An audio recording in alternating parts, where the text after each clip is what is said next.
Malaji question ay luñ ka ye ka Monday lesson ka ngi jenta content ka lesson 9 ka quarter nyam ka 2024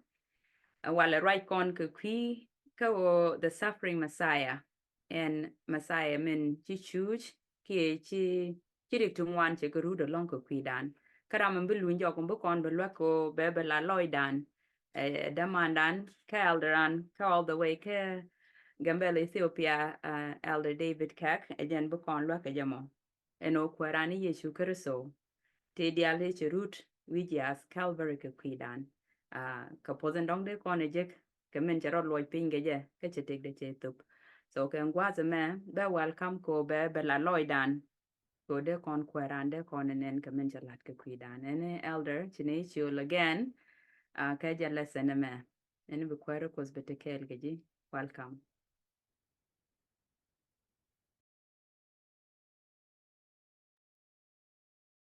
Alek to kwara ko ci kor nyako jek jan sangare wadene ma goro chiology ni mar ke da mar ko bi bible bi kan bu kon wo ka sang in rewde ke sang karaw ko jok rey bog dinin kwen kona dol goro ngi sang longa kan kono wo rey ka tingwan do lang na kan dum tit yawo ji ko nel kan pin ko jine moy ko bang nyok ko bune radio bune bende akura ni jere da kwa din kurolat yer min kwa tien ko baka dak pin te morom ne gwa ding tin jarat ko de chu ko randi amen Amen. gwa e long chi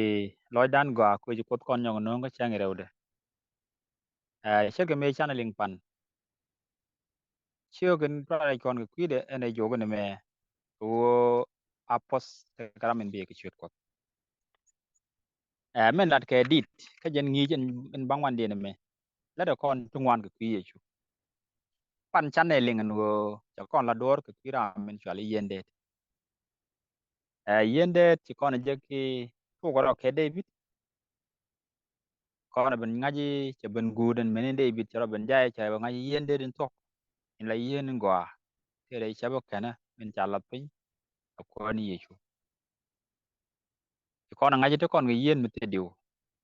mi chiben nang luñ ke chiben nang ti ko kien nang na dwar ke liu men gwante den tok ane lia point den wale wo kon ke chengere ode ta kon yo le dwar mu gwa ke kwide era me chalat pan chalare church Messiah min chuch mi chawo Messiah min chuch ikon jegere tunu ko su go no lagane fon ye chu point ban mi chawo Messiah min chuch Messiah tung ne na ti o ram mi cha mek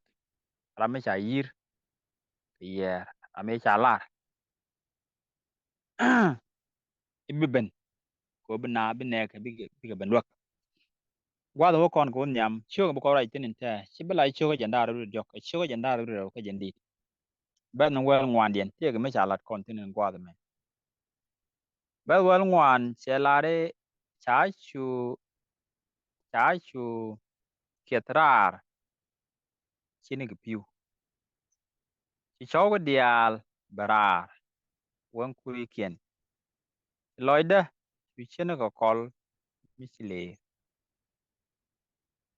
o ne jen rai je kon linge rai Messiah min chuch ataka long de kon ngaji mura irane no ane cha wo jor chini ga piu chaw dial ni ga joy na rar yo lwel wan chaw ne kien rum ko wan kuri kien chi loida je ler chene ko kol erek mi dire long mi chet kena turu ne melade kon edit e chale no kon chon ram ne dien e choj Masai chi choj David chi choj ran choj chala da gwa me ke dit e choj mu bej e choj mu bum bum e choj mu dit e choj mu luang mi chiran e de luang ko berut bat ti dei bidin ke din lat ke riet loro dien long bogo me la David e ngora kan yi chu kan ne da mara ne roj me bero lat ko gwa bu gwande mu ben geje lar no kon min cha min tieng no mo cha tieng ne ke lo da pan lar no kon choj kristo point de video re kon me cha pa dia for the ja da kan na pot do che chu je long rai ko da gore e chum na ko bata ka ta mi ta dwe hingde gobde yetel kon ro da yot chu e chon mi di a chang ne me cha lok ka lok e di de cha lok je ka cha nang re chu je me bej bej ngode ko de la kan wajen ba pam gong to mo ka jen bia king pam do la ye kam na ma jen je kono kwen tugde a jala kingo do li ye ka ko ke dol la ko la dol ngada men pit kon men tek na men nyu kon nga ni men moy kon lot re tek me chan do tin a jara me mu de jojo law jara min ta ya la ka la pam gong to da ke pam gug ram lat kon cho jame wo jen chu je long ko da jak ho be chu kwidan ko be ngadan ngoten be kon ta ga lot yen cha jaka pem mi de kon kwen ke luk sho jandaro badwal baro wo ka badwal badak gore je ba kwen kon mi chet ke no mo luk sho ga jandaro badwal baro kana badwal badak ban cha lot kon tin jene cha kon jogo ne ne cha wo ka shwe ka gwich ka shwe we ka ngulo na me jamo me cha we peme cha luk tal dule ajen cha pem gong to mo karam bite wi pama mo betul kamu pa mo pen wiran la yare ajan lat kamo neme ke kwidan ar ni pon yechu point yechu a chole e pem gong tot ka e pem guga mitab ka duel kan duel tab ka pem ti la ta ri duero waje gug duel ba mo ke pem tek tek mi di mi be kan dom ni dialen gol ka dom na tab ka duel ba ko ram chong mi cheng lel jom la pot ba kan gok ka jama kan gok ka jama ba rom ke ya yechu chat ka jen ta mo ala duel yega men chatet duel la men tatin ke dolu men taji tatin tele murom je chong murom chong karo ade e ye chu kerso te mi ya kula nyoga met kon ki pam mo wade kon pen wi de mi ji kon pen wi pam ba kon tul ba kon chat kam mi ja kon te de kan pam ba kon ur pana yaw na me te ka lok pam kene nugde mi chana pam nok ala ye chu me ba chiang nyo ni kon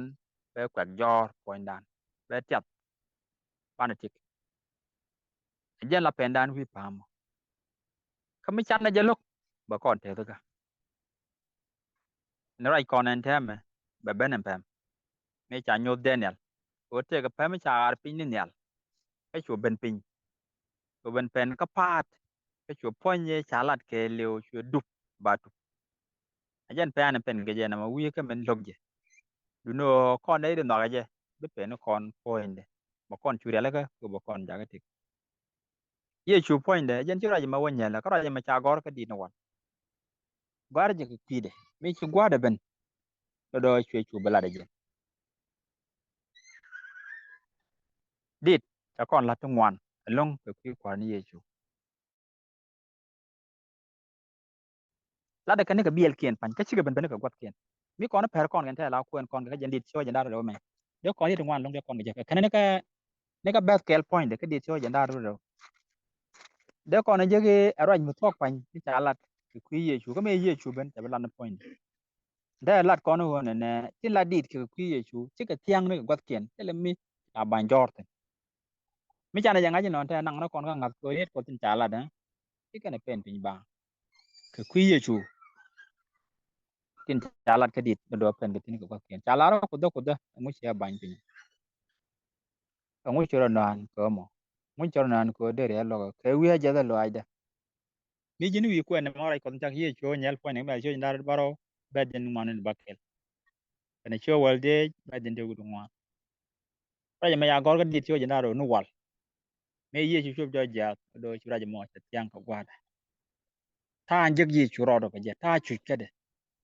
alat ka kan ba ne dialatin menu wo ba be ne ka ba ka da menu wo jen be chu menu wo jen ba je bui menu wo jen be tingala ma ta ka ngap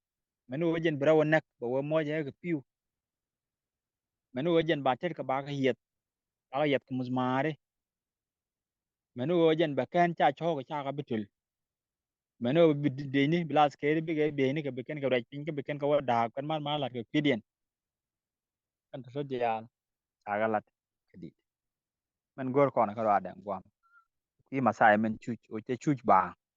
che chu ka wa da chuje kidan chuje ko banatik ajen yende lat kono pan to borode ko bana kuletik ko cha kon bi chama do chana beriar chana beriaw banatik men tie dire ko kon ka tie ye ko ka kon ka tie ka tie ka ji ko chana pene wi pa mo ko ba kon chu tet ba chang duer kon ba kwat jor a pem mo chite wi dan ko we kon pene ka ko chana lok ba kon de ba kon tu ai go men go akara ko bana pen wi pa jen pala ka jen pala te kon ka masaya mi chuch mi chalat edit ka chagalat got ka dia nen kon masaya mi la pen kwang to den gwam ngadan da riaw la bang mi che tum ka masaya ngadan mi che tum ka liya yi chu ka so te la kon dul ngadan mi de chu rama kara ke kon dang die ke win mon ke liu te la gwa nimmi ka kon tom ka pem gong to da men te ngat ke liu chu nguten te la mi che tum ka yi chu kana ne ka jak ne ka gu ne ka gwanda ne adem bena gwa da kon tin bana udil tom ka kai loy ko la liya yi chu ka so ja ajen kara bu kon jaga ti chunga mo te ye ajen la choch ka masaya mo go bu kon ken be chu ka gwadan ka bana lo dan chu te bo ka gwad hal yak te ko to kon ki masaya mi choro to kidan ka ta jalat kon ge jadit chana pal ko chana bi pembe kon ti pembe pen wi dan ko chana jalok bi pen kon wi pam ko bana go lang lewo ji ko nyal gan pin ko ne lat na me o ya te long gwadin ko chak ko ngajin wo ne ka masaya mi choro to gwadin ki pida ine bile die ka poinda ko poinda ne ka masaya chaka bile te ka te ba ka to ke ne masaya bile lo gwadin gwano de ko te wi pa yang ni mi da ka lo ni ngwa to ma gwadin ko ne chu jal kel ka kana min choro to pida lo ya te long ko choje ye chu chu ge mi chalan wal ki roi ko dala ne u no cha pen gwad ya ni masaya de alte chala ko pida ni ne bi del ban gwani ken chiri min chala lo ya te ko ne ken ne chum ene la to mere rwani ko ale woji ko chin raj daling pa la ling ke di chu ko randi amen